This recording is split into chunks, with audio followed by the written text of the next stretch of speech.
Hello, everyone, and welcome back to Last Week in Esports. This week is episode number 5. We've got plenty to talk about. We had Call of Duty Champs this week. We had the return of the LCS, Valorant Masters in Tokyo, among others. So without further ado, let's dive right into it and get started.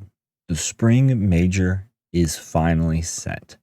North America had their third regional this weekend, and I promise you it did not disappoint. With perhaps some of the best gameplay that we've ever seen out of North America, they're really standing up to the challenge that Europe is bringing. Furia actually winning this regional, a shocker to everybody. I think we now have more SAM players or more SAM teams representing North America than North American teams. So pretty crazy. But Furia win this regional. Optic actually scrape out a top 3 with a phenomenal performance that actually got them into the major. Gen.G then was forced to play a tiebreaker thanks to G2 going out. Gen.G played FaZe, won the tiebreaker, and now we have our major teams locked. It's a very exciting time. I think Boston's going to be probably the best Rocket League event we've ever seen, just based on the skill that's going to be present. You have Vitality, who's going to be there, arguably the crowd favorite going in. And Europe's just looking at a different level. But if North America can bring it, I think we're going to see the highest skill ceiling of Rocket League, perhaps ever. Also, I think it's important to touch on JG7, the coach for KCP and OCE, has been let go. I think that's pretty big news, especially considering, in his short stint with KCP, he's taken them to, I think, newer heights. The team's improved. They won the last regional. And then they let go of him. I think his quote was due to age and personality differences. So to me, that sounds like a lawsuit incoming, but I'm not a lawyer. So I wish JG7 the best. I met him at the LAN in San Diego. Super cool guy. And I wish him the best. And I think he's retiring from Rocket League Esports, but that is crazy news. For League of Legends, LCS has now resumed, and thank goodness. We're now getting 3 games a week, which is interesting. So a lot of super weeks for us. This time we have, I think, the expected Cloud9 going 3-0 in week 1, going to be ranked number 1 at the beginning of this season. The shocker here, FlyQuest going 0-3 at the bottom of the league. A team that was once rivaling Cloud9 and was probably the second favorite to make MSI is now at the bottom. I'm sure it's week 1, new patch. There's a lot of things that have changed, and we'll give them time. Big shocker there on the FlyQuest one. Huge shocker. Now, as for LCS returning, I think a lot of eyes are on the viewership numbers, which is something to remark on, considering LCS, I don't think broke 90,000 viewers for the opening game of the season. To be fair, it was a day earlier because there's 3 games a week now, and it wasn't really marketed well that it was returning on Wednesday. So there is that. But that is the first time that LCS hasn't had over 100,000 concurrent viewers on an opening ceremony. So I think there's some eyes on the viewership. Not sure if the NA LCS, Players Association drama and walkout had anything to do with it. But it's something to keep an eye out on. Hopefully this week, return, have a little bit better viewership, because we need some stability in the NA scene. And without getting viewers, that's not going to be a possibility. What's up, Tokyo? Over to Valorant. We have the Valorant Masters going on in Tokyo right now, and holy crap, what a week.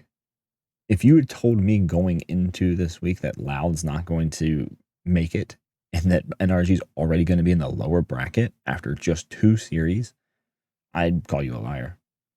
But no, Loud is already out.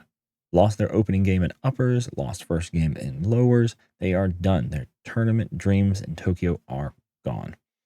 As for NRG, I think a fan favorite, they are in lowers already. I believe they're playing maybe today. So keep an eye out on that. But what upsets? In most of these series, in my opinion, aren't really even close. Everyone seems to be getting 2-0'd. The maps seem a little lopsided. Obviously, these are momentum-based games. There's economy built in. But we're seeing a lot of high-level gameplay, and I think it's fantastic to watch, especially watching Fnatic. Fnatic, obviously one of the top teams in the world, look fantastic. They're 2-0 in uppers so far. I don't know who's going to take them down, but I think whoever does is going to have a massive hill to climb. Usually I do let him cook segment here, but I think there's more things to talk about. And honestly, I don't have too much cooking to do this week. So we're going to talk about some other topics. One being the New York Subliners have won the 2023 Odd League. It was a stomp. Let's just say that. They are the COD League champions for 2023 and absolutely trounced everybody. It seemed to be a little bit of drama on the stage. Some players, calling each other out, which I think is the COD thing. But there was some funny stuff in interviews and people responding to it. But another thing I wanted to note about it, which is so funny, someone about I think 6 months ago actually asked a AI like Chat-GPT, saying, "Hey, give me the script for the end of the season," and the AI laid it out perfectly. Pretty sure someone copied that script and handed it to the players. But congratulations to New York Subliners. Also related to COD, we had a player named Jimbo who got banned in the middle of a tournament, and then they moved him to a different PC, and it ended up now his team got forcibly DQ'd. They were forfeited. Removed from the COD Challengers LAN they were at. I haven't seen anything confirming that he was actually cheating, so I'm going to take it that he was, and there's just no statement out there from anyone involved. But what the hell? Cheating on LAN? That's brave. That's brave. Cheating itself is ridiculous, especially when you hear this next one, where at a DreamHack LAN, a $250,000 Fortnite tournament, somebody got some codes to get into these private lobbies that were playing for the tournament and started selling them $50 a pop. So people, remote players, were buying these codes and then playing in the $250,000 tournament. Yeah, one of these players was a hacker and a racist and live streamed himself hacking and being racist during the $250,000 Fortnite tournament. So needless to say, I think there might be some changes to how those formats and lobbies are set up in the future. But interesting week. Real interesting week of just things going on in the scene. As always, the pro players did not disappoint. This week was highlights on highlights, players adding to their reels. Let's dive in and see our top 5. Way we go to overtime. Series, tournament, major potential, worlds all on the line. You win this, you keep your hopes alive. Raise Bull calls game! Are you kidding? El Toro comes through. Raise Bull. Who else? A 1v2. He's got to know where Sadak is. 2, he's maybe a little bit harder to pin down. He's only got 14 seconds to find this. How much does he get? 10 seconds Jump spot, left. spots 1. It's not a comfortable plant. He's going to get it down for now. Closing the gap, though. You've got to respect this man. A danger! A danger run through! Team of 1 is in the server! On B, we go. Starting to capture B. 2 players for now. Slow and steady. Hydra, though. Oh my god, he cleans the push! Oh! The Phenom! That's your regular season MVP. Just took a PP over those boys. In through the spawn. Oh no. Cutting around from behind, the Rolling Thunder cuts across, does manage to connect on the 2.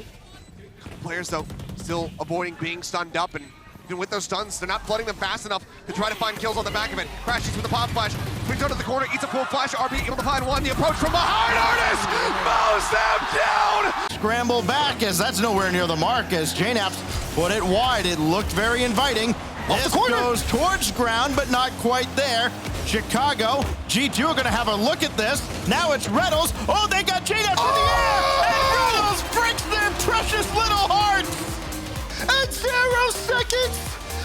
Magic don't give up! Off the ceiling! Double! From Reynolds to NG2's run! This week was great, but next week should also deliver. We've got the end of the Valorant Masters Tokyo. We're going to have some League of Legends again, as always, and hopefully more to come. Rocket League's taking a break. COD's taking a break. So we'll have to fill it up with other stuff. But in the meantime, if you enjoyed the episode, let me know. Provide feedback in the comments. Tell me how great I am in the comments. Really enjoy doing this stuff and would love to hear back from y'all. So thanks for tuning in, and we'll see you next week.